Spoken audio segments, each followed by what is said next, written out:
ka-promdi yung ating tinolang manok na native. Lechon muna ito. Nilechon muna yung manok at meron siyang dahon na pampaasim itong brown. Ito yung tinatawag na libas at dahon ng sili. Wow! Kakaibang panlasa ito mga ka-promdi at lutong probinsya. Amuyin ko na.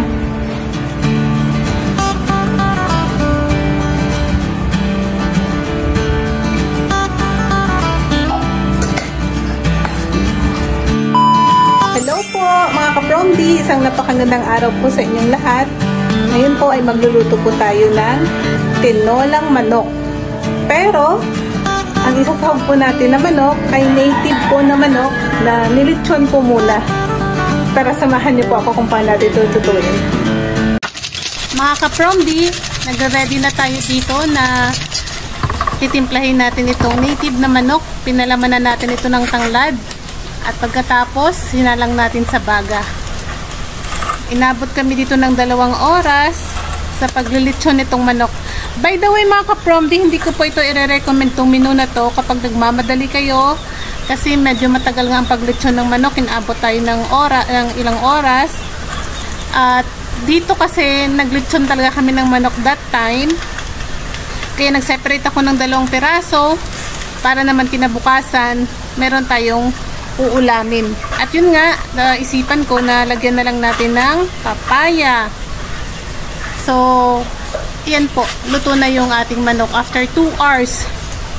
Pinalaman na natin yan ng tanglad. At napakabango po. Iba talaga mga ka-promdi pag native yung ating manok na ginamit. Kasi yung sabaw, malasa, malinamnam. Wow! Almost done. Tikim natin, tikim. Mga ka-promdi yung isasahog natin. So, native ito na manok na nilitsyon muna. Ngayon, first time ko naman po ito lulutuin na tinolang manok na native. Pero, litsyon po siya. Nasahugan natin ng papaya. Gawin po nating tinola, mga ka-promdi. Kumakain po ako ngayon ng Roberto's po na siopaw. Tingnan nyo naman mga ka-promdi, oh. Sobrang legit talaga to.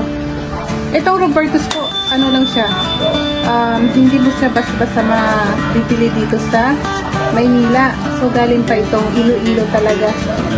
May umuwi po kasi sa probinsya mga ka-promdi at ito po yung dala niyang pasalubong.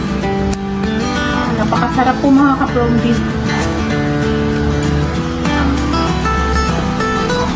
At sobrang legit na. Punong-puno, oh. Ano naman? Nabubusog ka na sa isang order pa lang. Sa isang siopaw pa lang. Lechon manok na native at meron pang tanglad sa loob. I-chop lang natin to ng malalaki. Mga 3 chop lang. At saka gigisahin natin. Sahog natin sa tinolang manok. Ang bango. Bango mga ka-promdi. Iba talaga pag native.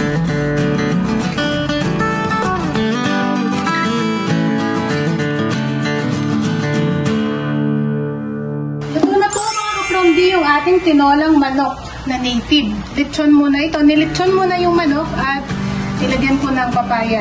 At meron siyang dahon na pampaasim itong brown. Ito yung tinatawag na libas at dahon ng sili. Wow! Kakaibang panlasa ito mga ka-promdi at lutong probinsya.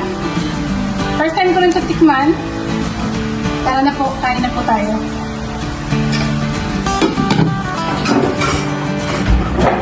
Ayan! Mga ka-promdi, kain na po tayo. Ito na po yung ating pagkain. Meron tayo dito tinolang manok. Native na manok na nilitsyon muna. Lagyan ng papaya at mangga. Yan o, mangga. At may suman din. May bisik.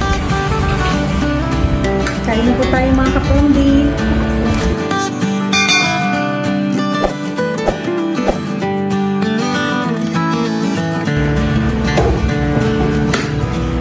Tinolang manok po na native. Nilitsyon muna yung manok. At nilagyan ko ng papaya. Wow, leg part. Malasang malasa po talaga mga kapromdi pag ganun. Lutong probinsya.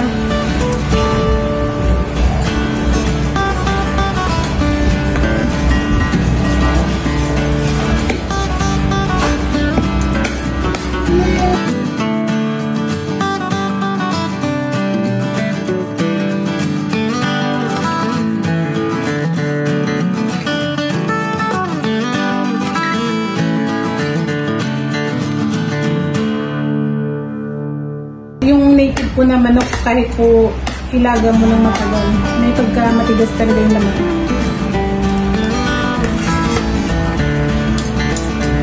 Hindi naman po sobrang tigas. Kayang-kaya naman po.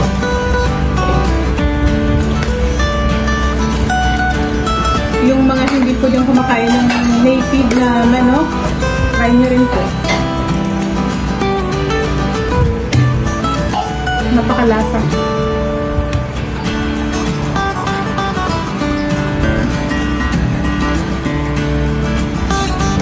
Amoyin ko na.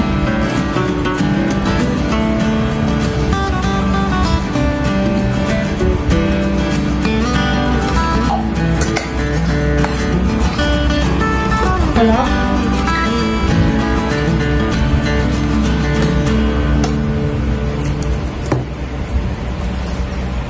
Papaya.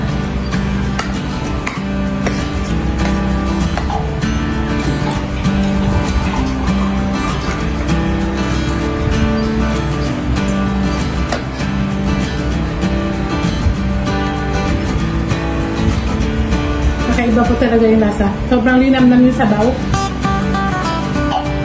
Saka malasang malasa po siya.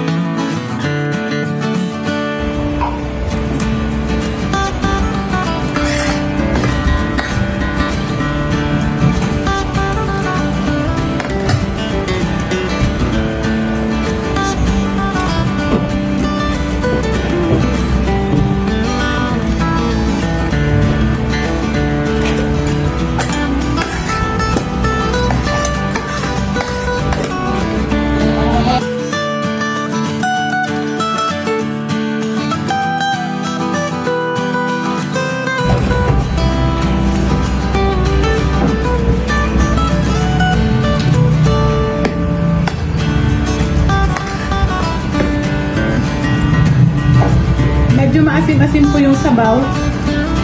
Kami mga Ilonggo libas yung nilagay ng pampaasim. Yung dahon po yun.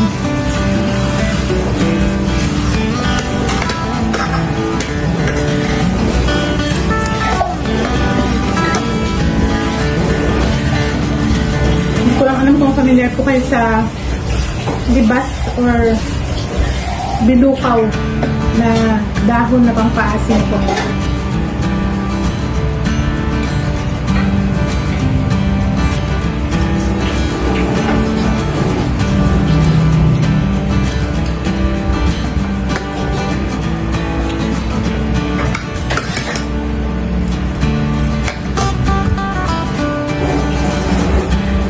Sa muli, maraming salamat po sa panonood sa aking mga video.